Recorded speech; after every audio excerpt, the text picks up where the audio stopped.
আপনি যদি একটা মাইনর বা শিশু মানুষ হন এখানে, আর আপনার বাবা, বায়োলজিক্যাল বাবা বা বায়োলজিক্যাল মা, বা আপনি আগে যদি অ্যাডপ্ট হয়েছেন, আপনার অ্যাডপ্টেড বাবা আর অ্যাডপ্টেড মা, যদি ওরা আপনাকে অ্যাবান্ডন করে দেয়,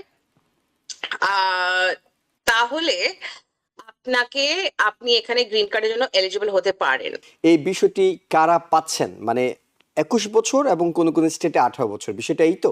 আমাদের এশিয়ান কালচারে কি হয়, হয়তো রেগে গিয়ে একটা থাপ্পড় দিলেন, কিংবা তাকে হয়তো সে চাইছে একটা ভালো কোনো ডিভাইস চাইছে, ভালো কোনো জিনিস চাইছে, তাকে দেওয়া হচ্ছে না, সে তখন মনে করছে আমাকে তো অবহেলা করা হচ্ছে, তাহলে কি সে বাবা মার নামে অভিযোগ দিয়ে গ্রিন কার্ড পেয়ে যাবেন? বিষয়গুলো এমন। বিশেষ একটি স্ট্যাটাস যেটির নাম স্পেশাল ইমিগ্রেন্ট জুভেনাইল স্ট্যাটাস, এটি আসলে কি আমরা যদি একটু আপনার কাছ থেকে শুরুতেই বুঝে নিতে চাই। স্যার, আপনি যে এটা ঠিক বলেছেন, এটা একটা পাথওয়ে ফর শিশু মানুষ যারা মাইনর হয়, এটা একটা পাথওয়ে গ্রিন কার্ড পাওয়ার জন্য। ওইটা আপনি ঠিক বলেছেন।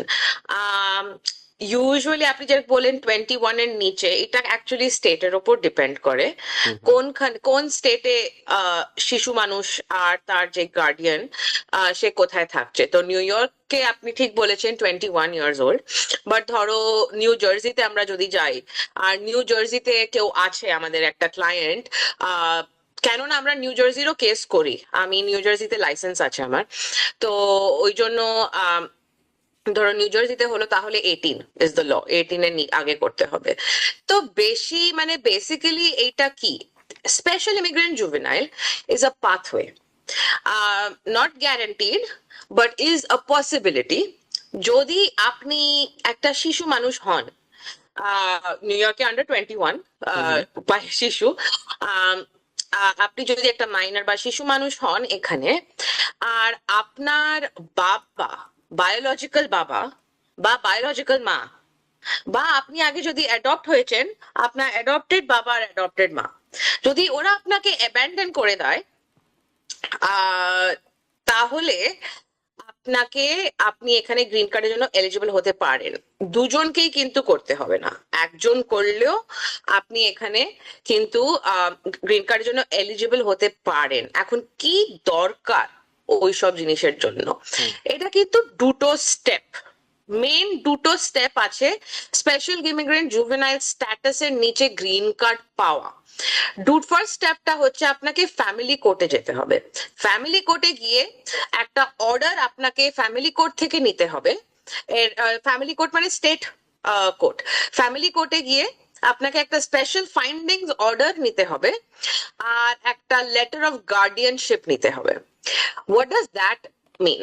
তার মানে আপনি একটা স্টেট কোর্ট ভেরিফাই করেছেন কি আপনি এখানে থাকেন, নিউ ইয়র্কে থাকেন, এবং আপনাকে আপনার বাবা বা মা বা দুজনেই অ্যাবান্ডন করেছে, নেগলেক্ট করেছে বা অ্যাবিউজ করেছে।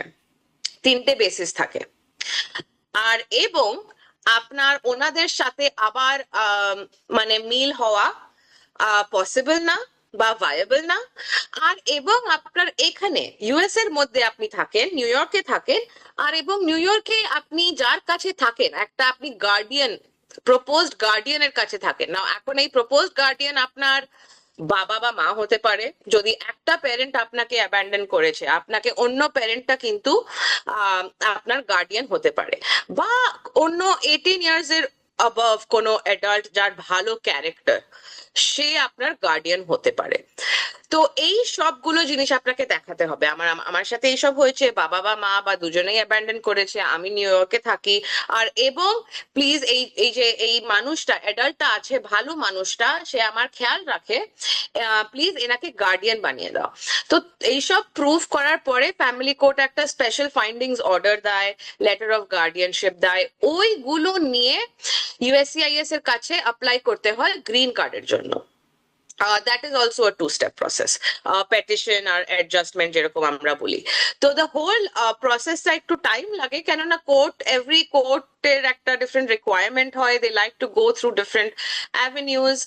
অনেক জিনিস প্রুফ করতে হয় অ্যাকচুয়ালি ফ্যামিলি কোর্টের সময়, hmm hmm specially in the case যেখানে একটা প্যারেন্ট অ্যাবান্ডন করেছে আর একটা প্যারেন্টের কাছে আছে। দের আর সাম কমপ্লিকেশনস, কেননা কোর্ট ভাববে কি ঠিক আছে এখানে আরেকটা প্যারেন্ট কোথায় গেল, সে জানিও না কিনা কি বাচ্চা এখানে আছে। তো এইসব জিনিসের জন্য ফ্যামিলি কোর্ট পার্টটা অ্যাকচুয়ালি একটু কমপ্লিকেটেড হয়ে যায়। লোকেরা ভাবে না কি এটা actually complicated, but it is quite complicated in the family court.